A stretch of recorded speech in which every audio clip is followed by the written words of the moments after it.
Hey, it's Hunt. You found Hunt on Saints. We're talking black and gold football. Do us a favor. Hit the like button, share your comments below, and hit that subscription button so you can get all of our content. Enjoy. Golf later on in the show, but let's talk some Saints. Luke Johnson from The Advocate joins us every single Thursday to talk black and gold as they get ready for Atlanta coming up this Sunday. Luke, how are we doing? I'm doing good, man. And if a little President's Cup drama, it would be you. I love the President's Cup. I'm excited to watch it. I'm maybe more excited to watch that USA than South Alabama, who's coming in here on Saturday, but we'll leave that right there where it is. All right, what was your biggest takeaway from the Saints' loss on Sunday? The offense never got rolling. Yeah, I mean, to me, it was really just the fact that they couldn't get their run game going, and that it really wasn't even that they couldn't get it going; it's that they didn't make any adjustments. It was in that 6-1 front or 5-1 front. The Saints played two games where they really killed people, where they were getting them in their base defense, and it was great. But when you look at this Philly run defense that I thought was going to be kind of an easy test for them this week because of how much they struggled the first few weeks of the season. They were struggling in their nickel defense. And once they got into base, it was like everything was solid for them. Everything was gold. And, I'm a little concerned just on the Saints' behalf that they didn't recognize that mid-game and try to go for something else. They just kind of kept going with what wasn't working. I just hopefully Clint Kubiak can kind of come up with some solutions mid-game in the future, because I think he kind of failed his first test there. Obviously, Jalen Carter's a heck of a player on the interior, and the Saints had injuries to deal with on the offensive front. McCoy going out on the third snap. Is what you saw on Sunday replicable by a lot of teams in the NFL? Was it an issue with the Saints on the front because they had to move some pieces around? I mean, what is the issue from Sunday going to continue? Is I guess my question. I think it's not going to be as good as it was the first 2 weeks, right? I don't think anybody was anticipating they're going to go out there and score 40 points a game every week and be undefeated by the end of the regular season, right? Eric McCoy is a really important player, and he's important not only in the run game because of his athleticism and his intelligence there, but he's important in the pass game too because he sets up protections. So it's going to be a loss for them no matter what, without him being on the field for half the regular season or whatever it ends up being. But I don't think you're going to see a lot of teams try to go out and put that front out there that the Eagles are running, because a lot of teams don't have Jalen Carter and Jordan Davis. Those are two stud players, even if they don't always play like it on a week-to-week basis. We saw it when Jalen Carter turned it on; he was unstoppable. Yeah. So I just. And, for the Eagles and Vic Fangio in particular, that's just kind of in their DNA. That's something they regularly do when they're in their base defense. I just don't think that we're going to see a ton of teams just deploy that straight up against the Saints. And I think, if I'm the Saints and you go through that whole week where you can't get anything going against that front in particular, if you see it again, you're going to have some solutions for it. And I think it just with the benefit of watching the film and playing it all back over, they'll have some counters ready if other teams do try that. Let's talk about the McCoy injury. They got to deal with this for 2 months, basically. So we saw on Sunday they put Lucas Patrick inside, put Udo in there.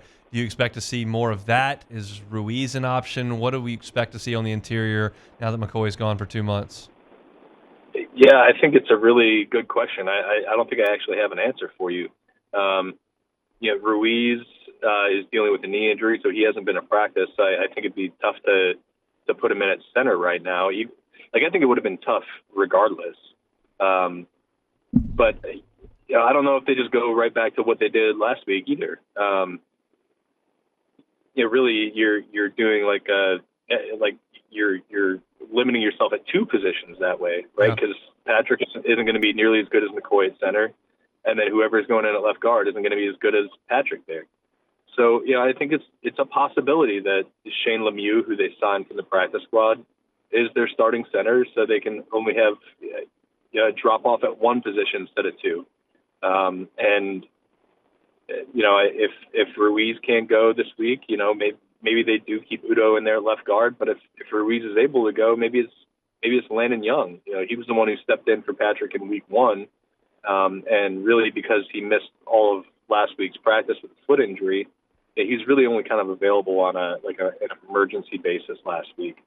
So if all things were equal, maybe it would have been Young who went in there instead of Udo. I don't know. I just think there's potential for this to kind of go a lot of different ways as this kind of progresses without Eric McCoy in the lineup. Let's talk about the other offensive injuries. Taysom Hill, Alvin Kamara, Cesar Ruiz. How do you feel about those 3 guys? In order of good to bad, I'll go. I feel good about Taysom Hill. I think if I remember correctly, he was a full participant in practice yesterday, and Dennis Allen's already said that he's good to go. So he will play against Atlanta, barring a big setback for him. Alvin Kamara, I'm more worried about, but I do think that some of that is like he's very well dealing with a hip and rib injuries, right? But he also carried the ball 29 times or 26 times with 3 catches. I think part of this might just be them wanting to get a little bit of a rest for him after carrying such a huge workload this week. I think that's smart for a 29-year-old running back, but we'll see. I mean, I think there's definitely a chance that he has to miss time, but the fact that they didn't try out any running backs, didn't sign any running backs this week is kind of a signal to me that maybe it's okay with him. With Ruiz, I'm not feeling totally great about. I just think there's a possibility he misses time with his injury. All right, well, let's stay on offense then. I mean, if they don't have Ruiz and you're talking about dealing with Grady Jarrett and David Onyemata, I mean, how concerned are you with that interior offensive line, especially considering that the outside is Trevor Penning and a rookie? Yeah, very. I mean, those are that's their only 2 returning starters from last year, right? And really, when you're looking at this offensive line, it's the 2 guys you can count on. Even if Ruiz is a little bit more up and down than McCoy is, he's still a good player. He's still a player who's making $11, $12 million a year, and I think he's playing kind of up to that level. So if you don't have those 2 guys, it's going to make things really tough. But I do think that just considering the way this offensive line performed through 2 games, considering just some of the history of this Shanahan-style offense and the way they coach their offensive line and the way they get those guys on the move, I think you can hide it a little bit. Even though it's definitely a downgrade player-wise, talent-wise, I think you can scheme around it a little bit. They just can't get they have to be able to run the ball, right? I think that's still possible when you're putting new guys in the lineup along the offensive line. But if they can't, then you're asking those guys to hold up in pass protection. I think then it's a different story. And I think that's why the offense struggled so much last week. It wasn't necessarily even because the running game wasn't getting the explosives. It was that they were getting stuffed on first and second down, and they were putting the quarterback in bad situations on third down, in pass rushing situations. Well, look, I went back and looked at it. Derek Carr was pressured on 11 of 26 dropbacks, and he went 4 for 10 for 22 yards, but 8 passer rating when he was pressured. That's not good. And that's historically where Derek Carr has really struggled, is when he's got pressure in his face. And the way to mitigate that is to run the football. It's why the Saints were so successful and why Derek Carr looked so good those first 2 weeks, is because this entire offensive attack is based on running the football. So they got to be able to get guys in there who can do that, and I think the rest of the offense will be fine if they can. Chatting with Luke Johnson, covers the Saints for The Advocate, @ByLukeJohnson on Twitter for all your Saints needs. All right, let's go to the defense. It's not hyperbole to call Demario Davis as durable a player as there's been in the entire NFL over the last 6 or 7 years. Is there a concern he won't play on Sunday? Definitely a concern. And I think it's just, especially when you're talking about hamstrings, it's kind of an unpredictable thing, right? For some guys, they're able to go on it and play on it, and some guys aren't. It's something that can linger if you try to push it too hard. So, by the same token, though, he could go out and not practice this entire week, and the Saints could still put him out there on Sunday.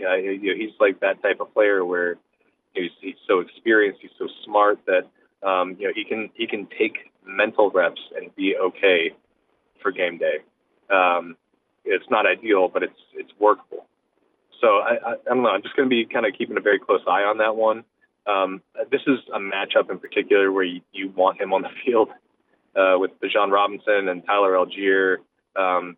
This rushing attack is very, very good. And then you obviously got Kyle Pitts, who's a very talented tight end, even if he's not super productive. Like, Demario plays a big role in all that stuff. So they've got better depth than they have had in the past at linebacker. I think Willie Gay gives them a solid number 2 next to Pete Werner if he has to start. But, I mean, you're talking about Demario Davis, who's still one of the best linebackers in the league. That's a big drop-off if he's not able to go. No question. Look, I think it would be a stretch to think the Saints, especially with the injuries up front, are going to go out there and light up the scoreboard in Atlanta. I was listening to T-Bob this morning, and his contention was the defense is going to have to bear down and really, really limit this Atlanta offense to keep the Saints in this and win a close one that's fairly low scoring. I concur with that. Do you? I do. But then again, like, I thought the Saints-Eagles game last week was going to be like I think I had 31-27 as my score prediction. So, like, obviously, like, we don't know what the hell we're talking about ever. But just considering everything that's going on, considering the nature of this kind of rivalry, and, some of the new pieces on both sides of the ball, both teams, right? Atlanta's got a new head coach, new offensive coordinator, like new offensive and defensive play caller. The Saints have a new offensive play caller. New players are being thrown in the mix. I think you're going to get a little bit less of the I know that you know what I know sort of thing that you get with the division rivals sometimes. And I think that could lead to a little bit more scoring in this one. But then again, it's hard to just like say that's going to be the case, considering what the Saints have lost with the type of games the Falcons have played so far this year. I think the Falcons' defense is ahead of their offense at this point.